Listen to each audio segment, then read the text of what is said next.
Have you ever just felt a pull towards something more? A sense that there's this vast, uncharted landscape inside of you just waiting to be discovered? Well, you've come to the right place. Welcome to The Explainer. So, let's start with a really powerful idea. What if our deepest drive, our real motivation, doesn't come from our everyday thinking mind, but from somewhere much, much deeper? The sources we're diving into today suggest that when you tap into that, when you're motivated by your soul, everything shifts. Suddenly, fatigue can feel like pleasure, and your work it becomes a masterpiece. But, getting to that place, it's not a passive thing. It actually demands that we challenge our own beliefs. It means we have to get really honest with ourselves and find the courage to look at reality in a totally new way. So today we're going to draw from all these different traditions, ancient wisdom, modern therapies, and piece together a kind of map of this inner territory. All right, let's start the expedition. Every great journey, right? It all starts with the call. It's that quiet but just persistent whisper telling you there's so much more to life than what you're seeing on the surface. And that's the key right there. This path, it isn't about finding something new out there. It's all about exploring the multidimensional world that's already inside of you. It's like an invisible road that travels right through your own consciousness. So, you might be wondering, where does this inner drive even come from? Well, one really compelling idea is that it comes from the soul itself. The theory goes that its entire purpose is to grow, to learn and evolve by choosing the exact experiences and lives that will teach it the most. And that just reframes everything, doesn't it? It means this isn't some journey where things just happen to you. Nope. It's a call to actually grab the wheel, to recognize your own immense power in shaping the reality you experience, moment to moment. Okay, so once the journey begins, every explorer needs a map. You can't just wander around in there. It'd be pretty disorienting. So let's take a look at how different traditions have charted this complex, unseen landscape inside each of us.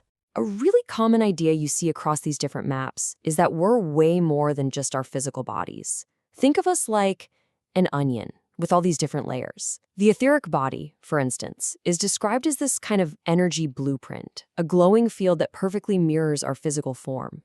And then you have the astral body, which is seen as a lighter, more subtle vehicle we can actually use to explore other dimensions of consciousness.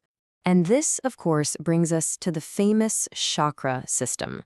Now, chakra is Sanskrit for wheel, and that's the absolute key here. They're seen as these spinning vortexes of energy.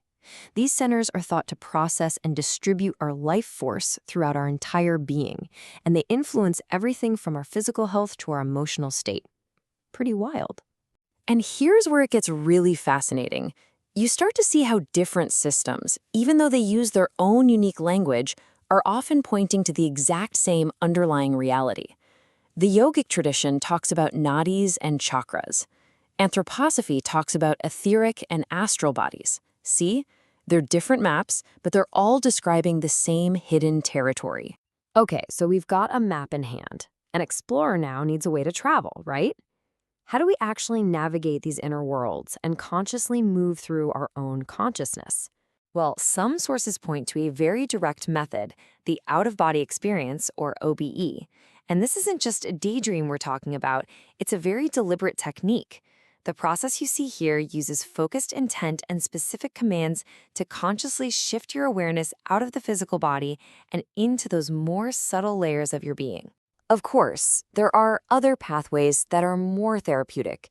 Hypnosis, for example, is presented as a kind of key that can unlock the subconscious, giving you access to deeper memories, sometimes even from what people describe as past lives. Then you have something like psychodrama, which takes a totally different approach. It brings your inner world out onto a literal stage, using role-playing to explore and resolve conflicts. And wow, these pathways can trigger some incredibly profound moments. This quote here is from an actual hypnosis session, and it captures the exact second a person has this lightning bolt realization that a current relationship struggle might just be an echo from a past life trauma. It's just a raw, powerful glimpse into how the past is never really past, it's still living inside us. This inner exploration, it isn't just for sightseeing. A lot of the time, what it does is reveal parts of our inner landscape that are damaged or blocked, areas that really need some tending to.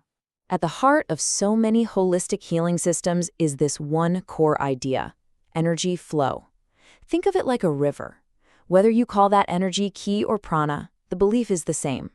When its channels, which are called meridians, get blocked up or dammed, it leads to stagnation. And that stagnation can show up as physical pain, illness, or emotional distress. So, the goal of many of these healing practices is actually pretty simple. Just get the river flowing again. The idea is that our bodies have this incredible innate ability to heal themselves. These therapies are just designed to remove the obstructions so the body can get back to doing its job.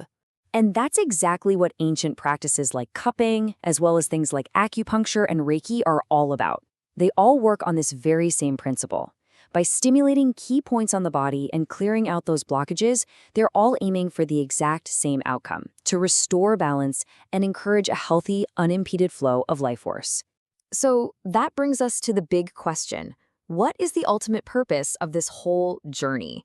We've got a map, we've got a vehicle, but where is the explorer actually headed? What's the destination? I just love this perspective. It playfully suggests that we choose to come back here, to reincarnate, because physical life is this wild, exciting amusement park ride.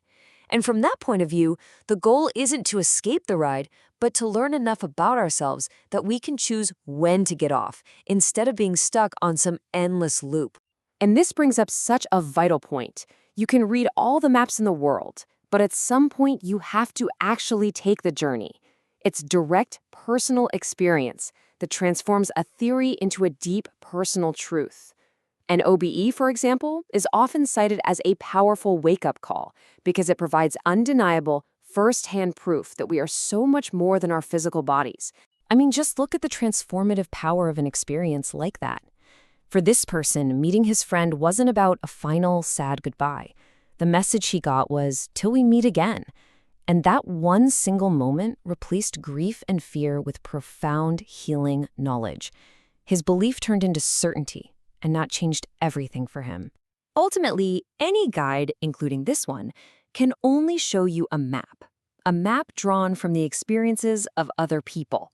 The vast, uncharted territory of your own inner universe, well, that's yours, and yours alone to explore. So the real question is, what will you choose to discover?